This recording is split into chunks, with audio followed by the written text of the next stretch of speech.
Hello and welcome to Healthy Living. I'm Dr. Donald Pelto, and today I have Tamara Luck here with me, and she is a functional dietitian. So welcome to the show, Tamara. Thank you for joining me.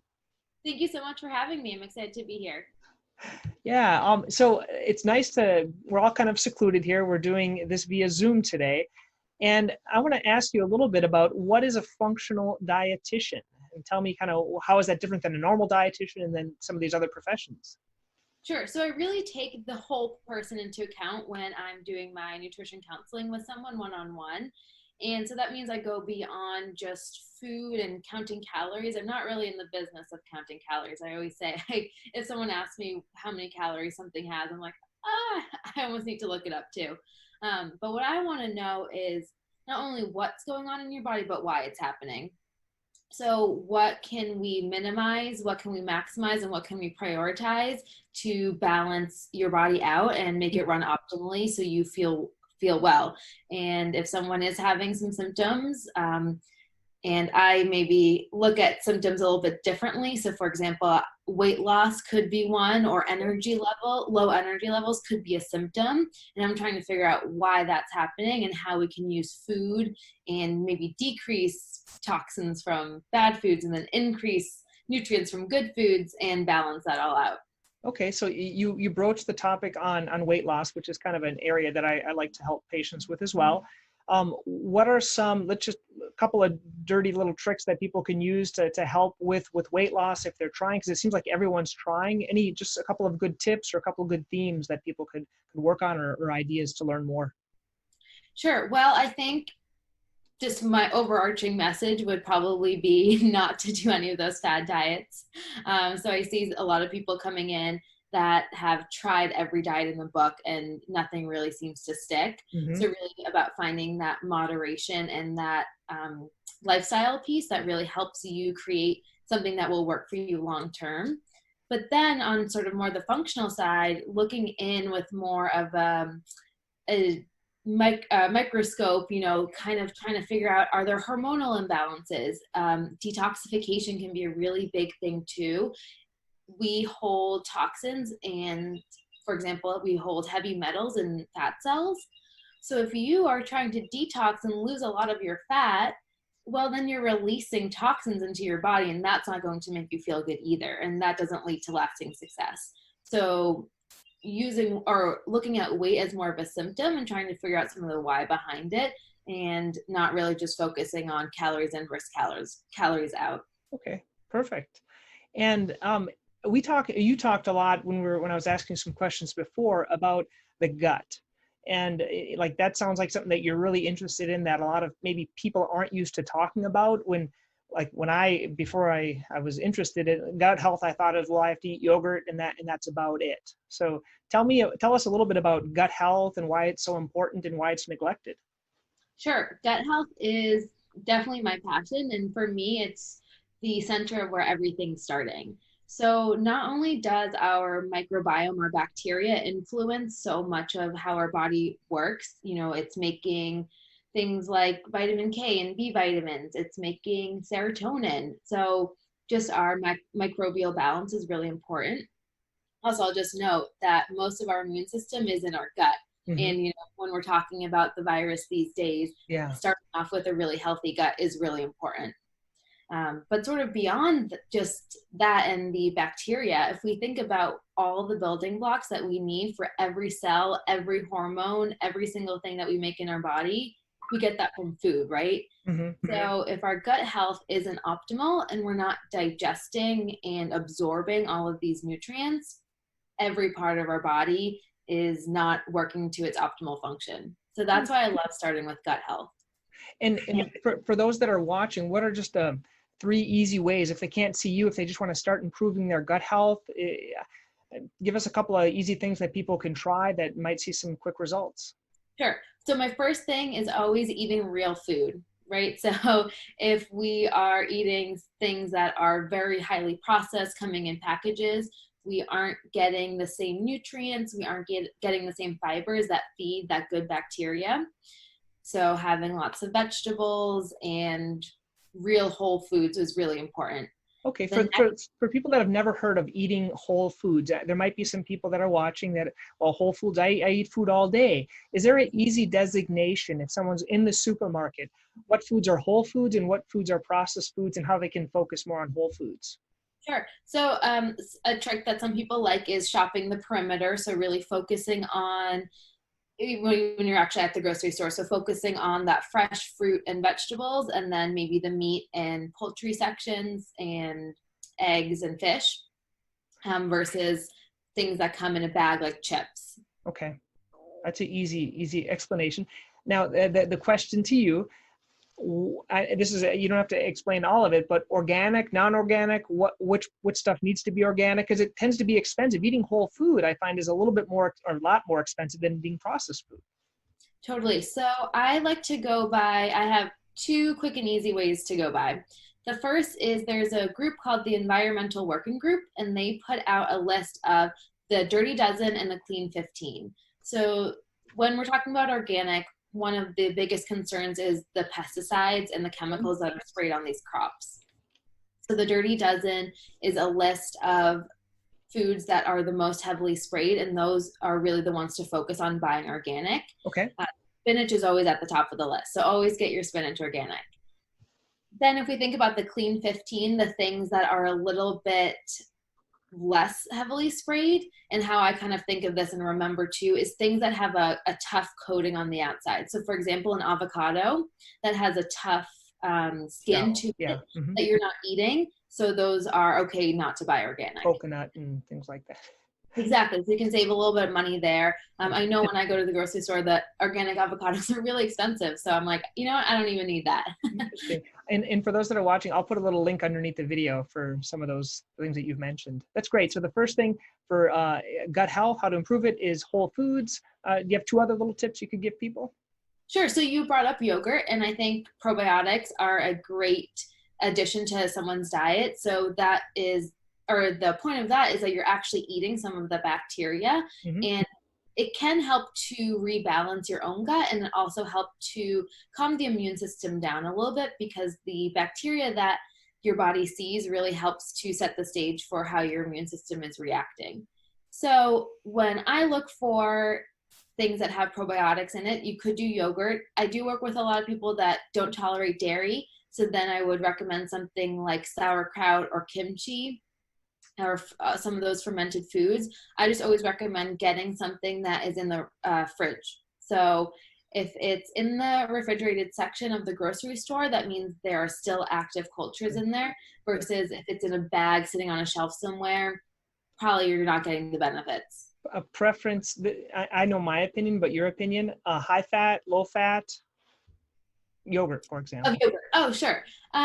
I like having all of the fat and the protein and all of the good stuff in there.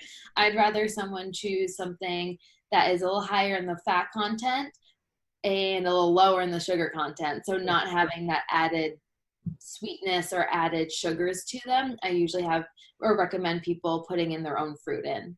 Perfect. And the third one? Sure. The third one is something that I talk about all the time, and it seems really boring, but it is so important, and that's eating hygiene. So I know. Wash my hands, or beyond that? Beyond that. So that's obviously important, especially now. But if we think about the way that people are eating, I know when I'm driving, I look over and I see people stuffing their face, running around, eating quickly, focusing on driving, focusing on something else. And what happens is we're not chewing our food all the way, and our body is not in a state to digest our food properly. So if we think about our two states, our fight or flight, our stressed out state, versus our rest and digest state, a relaxed state. When we're relaxed, our body is actually sending blood to our digestive organs. That way we can secrete the proper amount of stomach acid and the proper amount of enzymes to break up our food. If we're not in that state, we're not going to be doing a very good job of digesting our food. So I always like to recommend sitting down, taking a deep breath, being at a table. You know, I think some people like to stand over their kitchen counter eating. And just making it more of a relaxed state, and just little steps like chewing and taking deep breaths before eating can eliminate some digestive discomfort if someone's having a lot of bloating after eating. Wow. I never thought of that. So that makes perfect sense. Good. Yeah. And I Uh, guess to touch back a little bit more to the gut health, if we aren't digesting our food properly, and why it could be causing some bloating is because if we have undigested particles of food that aren't really supposed to be there, that can create a lot of fodder for our microbiome and our bacteria, and that will produce some more gas. Very good. We talked about the gut. Is the gut different than the immune function involving nutrition, or is it one and the same? Because then you talked a little bit about how to increase your immunity, I guess. Is that what you meant? Right. So a lot of our immune system is made up of the bacteria that reside in our small, but mostly our large intestine. So when I think of immune system and supporting our immune health, I definitely think of supporting gut health. And this can be supporting immune function, just preventing from the common cold or viruses going on, but also from allergies and then autoimmune conditions as well. Interesting. So what are some ways, are those the same three, or are there other little things that you can do to help it? Was it like, when I think of immune, I'm sorry, but zinc and vitamin C, what I was taught by my mom, are those what you're talking about? Are there other things, or what were you thinking of? Yeah, I definitely think the zinc and vitamin C, those were definitely on my list as well. If we're talking just gut health, though, I think for the normal healthy person, going back to those three things of eating, hygiene, probiotics, and eating real food is really helpful. If someone is dealing with a little bit more of a serious inflammatory condition, or where their immune system is a little bit out of balance, then we have to do a little bit more digging maybe and getting a little bit more in depth in what's going on in the gut. But just for the everyday healthy person, following those things will also help you get a little bit more zinc, vitamin C, and antioxidants. So if we're thinking real food, if we're getting not only oranges, but red peppers and strawberries, then we're getting more vitamin C. Well, that's what I was going to ask, Tamara. So you recommend for your clients or your patients getting it more from the food than supplementation? Right. I always like to prioritize food first. And sometimes that's not possible. For example, zinc can be a little bit harder to get. If you like oysters, definitely keep eating oysters because they are loaded with zinc and a ton of other nutrients. And they're really awesome, but not everyone wants to eat them, right? So some people might need to have a zinc supplement, but I do try and prioritize food first. And the reason behind that being is if we extract just the vitamin C from an orange, we are missing all of the antioxidants, all of the fiber and the good sugars and all the good parts of the orange that we maybe don't even have names for. Yeah. And we'll just have the vitamin C. So yes, the vitamin C has been studied and can have good effects on our immune system, but I think supplements should be a secondary or in addition with the food. Love it. Good. Let's talk a little bit more. You mentioned about inflammatory conditions. I know eczema is inflammatory, probably some of these other inflammatory conditions. Have you had success treating eczema is it due to an allergy, or is it just due to an intolerance, or pro-inflammatory? Tell me your thoughts on inflammatory conditions. Right. So same as just what I do as a functional dietitian, I'm trying to figure out why is someone having this condition on their skin. And I look at it from a few different perspectives. But I first want to mention too that sometimes additional testing can be helpful. For example, I have seen a lot of people with some gut imbalances, some bacterial imbalances that are suffering from eczema. So while they may be reacting to certain skin products or things that they're washing their hands with, those sort of ingredients, a lot of times the why behind their reaction is starting in the gut. So that could be because there is an imbalance and there's too much of certain bacteria that we don't want in high levels that are causing undigested food. And maybe that's then getting circulated into our blood system and our body's having a little bit more of a reaction instead of digesting food all the way and just absorbing the nutrients. Yeah. Body's better at handling that. Go ahead, continue on. Yeah. Oh, sure. So, well, then the skin, you bring up a really interesting point with the eczema, because if we are working on detoxing, sometimes we can detox through the skin. Okay. So supporting detox, not only through digestion and excreting it, Okay. we have to eliminate, right? Also with urinating, but it can come out in the skin through sweating. Interesting. And I know we're talking about like these skin conditions. I just think to myself, I'm sure you're like the second or third or fourth opinion for a lot of people, people that they've probably seen everyone else and then they think of going to see a functional dietitian, right? Or people that may be already familiar with your store or things like that, and they come in.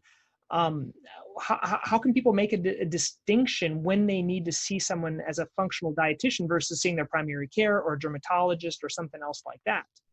Right. Well, I think it's always great to, go to your doctor and if you need to go to a dermatologist just to rule out, that it's not an infection and those sort of things.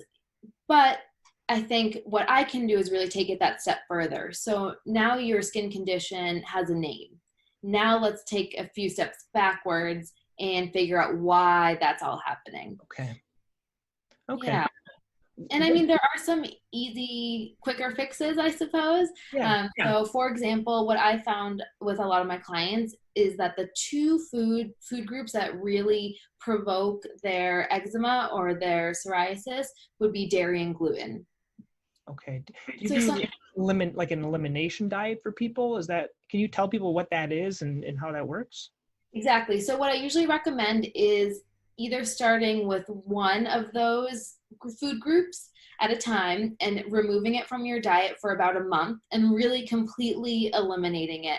I always look at it like a little experiment. It might not be forever, but really having a full elimination of those food groups can be really helpful for about a month. And then with working with someone, or if you feel comfortable on your own, then after that month, adding a little bit back into your diet and seeing how you react. I think that's great. So the main causative of are gluten and dairy. Those are the two main groups that are easiest. Anything else? Or those two? Those are the two main ones. Any other group that people would cut out? Right. I would say certain people do react to different foods. I've seen eggs, those sort of things, but really I think the two main ones that I've really seen over and over again are the gluten and dairy. Okay, and I'm sure they can Google that, how to find out how to do an elimination diet pretty easy and try it out. I think that's great. And you think a month is a good amount of time? Yeah, I think about a month. Usually the first week is not perfect. So I would say about a month if needed, a little bit longer. But sometimes what happens is people go for about a month and they're feeling so much better that they don't even want to do the reintroduction, and they feel so much better and they continue with it. Yeah, and so are those two foods, do those also affect your energy level? I know we talked a little bit how food affects energy. Is it the same category, or are there other things that affect energy and could give you low energy? We're looking probably at problems with lower energy. Sure, that could definitely be related. Gluten can manifest or someone has a gluten sensitivity, maybe not full celiac. It can kind of manifest in a lot of different symptoms that might not be easily associated with gluten. Mm-hmm. You might not eat a piece of bread and feel super tired. But it might happen a few days later. So it can be a little harder to pinpoint. I think with energy too, besides these specific food groups, I also think about our blood sugar levels.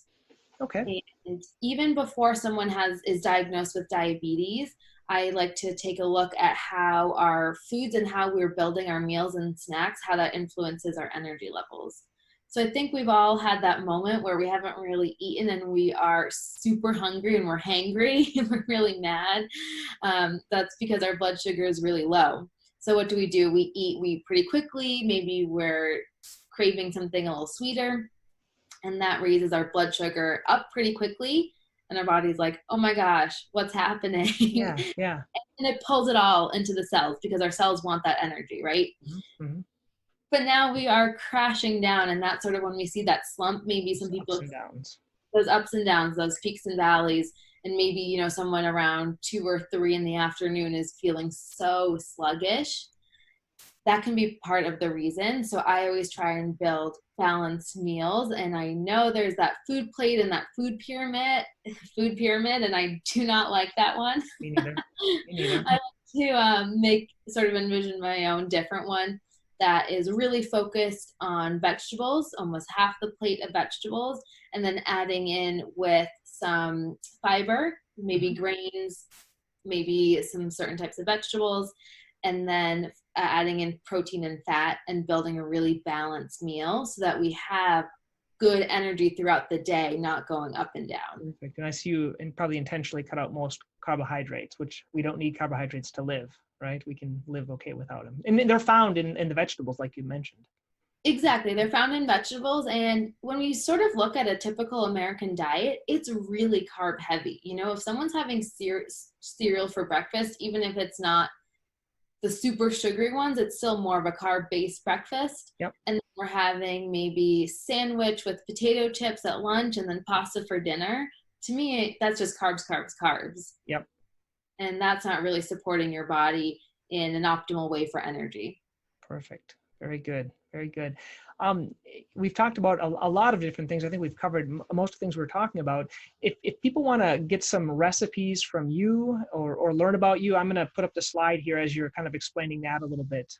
Sure. Yeah. So I work at Johnson Compounding and Wellness, and it's just a really good resource. Like you mentioned, we have a full store, and I bring in lots of healthy snacks into the store, and ones that I really think are dietitian approved, so they're not too high in sugar, and we like to have lots of vegetables and fermented foods as well. Mm-hmm. And so, yeah, Johnson Compounding and Wellness, we have an Instagram handle that's Johnson Compounding and Wellness, and I do videos on there and sharing about some of our products or just some topics that are coming up a lot.